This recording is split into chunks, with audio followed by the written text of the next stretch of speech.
1953 to 1954, the season that forced basketball to save itself.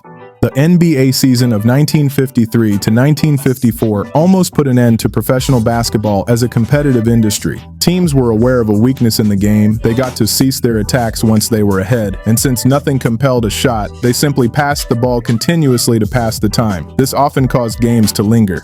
While supporters jeered at this, franchise owners were seriously worried. Scoring fell to 79.5 points per game, which is considered to be among the lowest league averages ever noted. On several evenings, it seemed impossible to watch. There was simply no anomaly in that game. It was just a wake-up call. The issue wasn't with the players. The game had simply become extremely too slow due to strategy. Big players positioned themselves at the edge, while the guards did not make mistakes. The only purpose of possessions was to pass the time. There was no spirit of urgency in the game. Stars such as Bob Cousy continued to excite the arena. He averaged 16.2 points and 6.7 assists per game, displaying ingenuity whenever a sliver of room opened. However, there wasn't much space, as the game penalized violence while encouraging restraint. Executives from the league were aware of the risk as attendance plummeted and the media's coverage slowed. That season forced the NBA to face a simple truth. Competition wasn't enough. The entertainment factor was also important in the game. The league reaction was prompt and long-lasting. By the next season, a 24-second shot clock was introduced, based on shot totals from the most interesting game. The league witnessed an improvement as soon as the change went into effect. 1981 to 1982. Parity without electricity. On paper, the 1981 to 1982 NBA season appeared promising. As talents were dispersed, many teams believed they had a shot to make it to the postseason, but that very season was just unclear from all angles. In this season, defenders were left unchecked to bump and grip without consequence, and games were deliberate and harsh. A total of 108.0 points of each game, all came via late clock dunks and free throws. Showtime wasn't at its all-time best, and when the Lakers won their title. But despite Kareem Abdul-Jabbar's dominance in the game, Magic Johnson controlled the game rather than dominate it with an average of 18.6 points and 9.6 assists, and the finals concluded in 6 games. With the reality of the 1981 to 1982 season, Boston felt caught in a state of transition, while Philadelphia finished with the best record in the league. But neither of these franchises really withdrew emotionally, as the quality of the league was scattered, but no single story brought it all together. The league was no doubt uncomfortable with this, because balance usually leads to instability. When looking back at the history of the NBA, 1981 to 1982 season is frequently overlooked in favor of louder eras. The basketball wasn't too horrible. It just didn't give the vibe. 2017 to 2018, when the numbers stopped feeling real. The NBA was in a numbers-heavy phase by 2017 to 2018. At this time, the number of three-point tries per game surpassed 29, while triple-doubles were no longer unique in the league. With an average of 30.4 points and 8.8 assists, James Harden earned himself the MVP and became an expert in isolation math.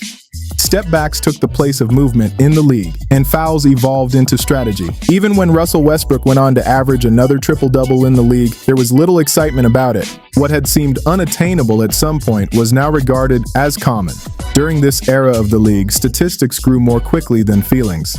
After dominating the regular season, the Golden State gladly eliminated all doubt in the postseason, and in the finals, Kevin Durant simply averaged 28.8 points. Cleveland was left all out, as they had no strategic solutions to their problems. While games were easily predictable, there was no doubt that they were not dull. Spacing, not momentum swings, was the source of runs at this point, and an easy three was frequently the result of a missed rotation. Every decision had an anticipated return, and every action also had a cost. There was creativity in the game, but it was obviously limited. 2001 to 2002, when the whistle became the story. From the first several months of the 2001 to 2002 NBA season, there was a high level of anxiety. The level of officiating scrutiny rose in the league, which resulted in the clash of star protection and physical defense. In this season, the whistles became louder and games became more competitive. With an average of 27.2 points and 10.7 rebounds in the regular season, but slightly turned it up to 36.3 points and 12.3 rebounds in the final. Shaquille O'Neal remained the most dominant player in the season. However, factors other than pairing seemed to affect the overall postseason results. The season was defined by the Western Conference Finals between the Kings and Lakers. Sacramento won 61 games while playing a slightly balanced and fluid basketball game. Los Angeles relied solely on its size and experience, and went on to try 27 free throws in only the fourth quarter of Game 6, which made it simply notorious. The Kings never fully bounced back, and after advancing in the game, the Lakers easily defeated New Jersey in the finals. Before the game started, it all seemed settled as to who the winner was. At that moment, fans rigorously questioned the integrity of the game. Although the league never fully acknowledged it in public, modifications were made under the radar, and priorities for officiating got changed. That moment, transparency began to emerge. If you're enjoying this, subscribe and drop a like. Now let's get back to more details. Thanks. 1996 to 1997, when defense took control again. There was a noticeable return to control and limitation during the 1996 to 1997 NBA season. Defenses regained absolute control after years of offensive expression, and the season experienced more physical play. The average score per game for this season fell to 96.9 points. The discipline of the Bulls allowed them to dominate the season effortlessly. Despite averaging 29.6 points, Michael Jordan's games were one of a kind and hardly ever descended into chaos.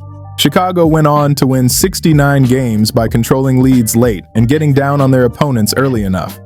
In the league, the paint was often crowded by big men, and every drive was accompanied by a contact. At this stage of the 1996 to 1997 season, mid-range jumper was now necessary, not just desirable. On the other hand, innovation continued to exist, and it bent productivity around. Karl Malone, who set the tone for the season with 27.4 points and 9.9 rebounds, went on to win the MVP. The Utah versus Chicago finals game felt quite systematic rather than emotional. Even Jordan's flu game was also noteworthy because most nights had no peaks. The 1996 to 1997 season quietly marked the beginning of the late 1990s decline. 1977 to 1978, talent everywhere, direction nowhere.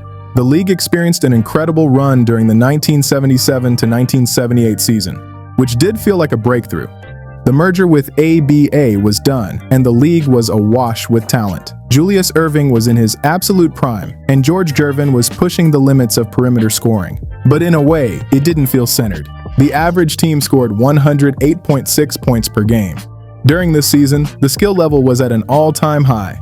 The game was fast, and at the same time, it was loose. Defense was all over the court, while coaches tried out new things almost every night, sometimes in the middle of games in a bid to stand out. George Gervin went on to win the scoring title at an average of 27.2 points per game, edging out David Thompson by a fraction of a point on the season's final day. That race was the season's narrative because almost nothing else was defined. No team was able to crack 60 wins as there were no true rivalries. The Washington Bullets made the NBA Finals and won the title despite going just 44-38, one of the worst records by a champion in the history of the league. They didn't dominate or stand out, but basically just found their balance while others staggered. With this season, the attendance went on an upward trajectory. But the downside of it was people came for the players and not the games, as the league had not yet fathomed how to contextualize its stars. At this point, the NBA had the parts, but didn't have the manual. And what was produced was basketball trying to find its way in the moment. 2015 to 2016, 1 billion subplots. The NBA overloaded the season with subplots like a terrible movie producer. Warriors chasing a record. Kobe says goodbye. It all felt like both the beginning of the end and the end of the beginning. The Warriors turned the season into a joyous mania, blowing out every team in their path to 73 wins. Steph Curry put up 30.1 points per game while shooting 50-45-90, which is not a thing. The Warriors didn't just win. They ensured teams were forced to concede their offense coming into the game. They made 10-point deficits feel like 30-point deficits. And while all of this was happening, competitive balance quietly died. Cleveland got into cruise control to save LeBron for the playoffs. The Spurs won 67 games and were largely ignored. OKC went back and forth between looking like the second-best team in the league and looking like hot garbage. Too many good teams were playing the preseason, essentially, while another team was playing at a fever pitch. The season was also ostensibly about the passing of an era, as Kobe went on a 50-game retirement tour, shooting bricks into the stands while barely pretending to play any defense, getting 17.6 points on a 35.8% shooting. When you didn't care about anything else and just wanted to watch him shoot bricks into the stands. He closed the season by scoring 60 points on 50 shots, because why not? It was the perfect moment for 2016. LeBron led both teams in points, boards, assists, steals, and blocks per game. The Warriors blew a 3-1 lead and the series. The season ended not with a sense of resolution, but with everyone's jaw on the floor. Twice, history was made. Neither time did it feel like it meant anything.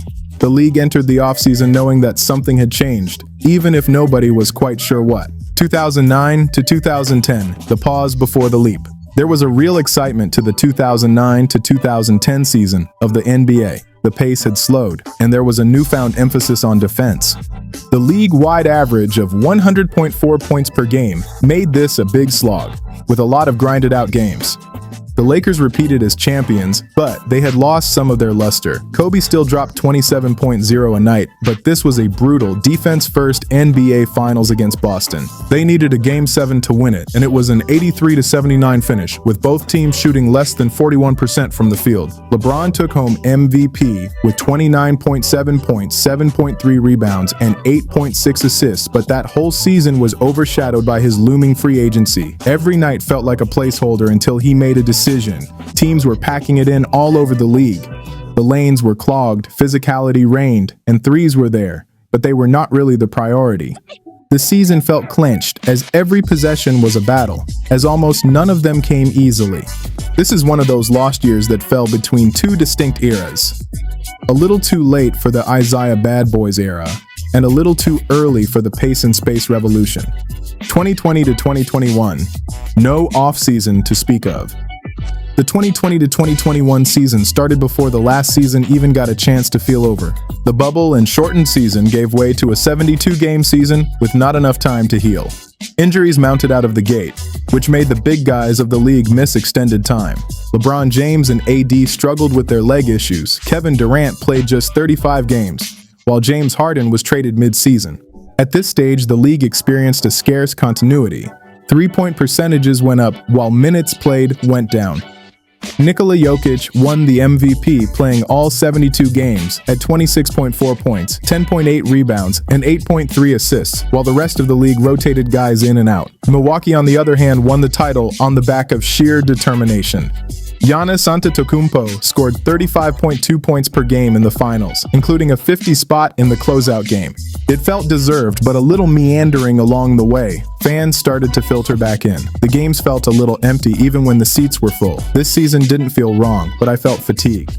1987 to 1988. What really happened? Even now, the 1987 to 1988 season still doesn't make much sense. Michael Jordan put together one of the all-time great individual seasons, but even the most obvious awards came with argument. Jordan averaged 35.0 points and won himself the Defensive Player of the Year and earned MVP. He led the league in scoring and steals while carrying his team offensively and anchoring its defense.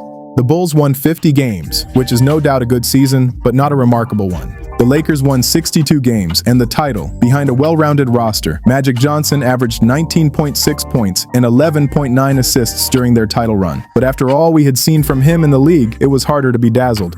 The Celtics fell back and the Pistons rose violently. Detroit pushed the boundaries of physical play as games turned combative, which made the whistle blow inconsistent. Looking back, the 1987 to 1988 season just feels overloaded. There was too much and too many directions. This was basketball with too much going on. And sometimes that creates the most baffling seasons of all. There you have it. Every weird season in the history of the NBA.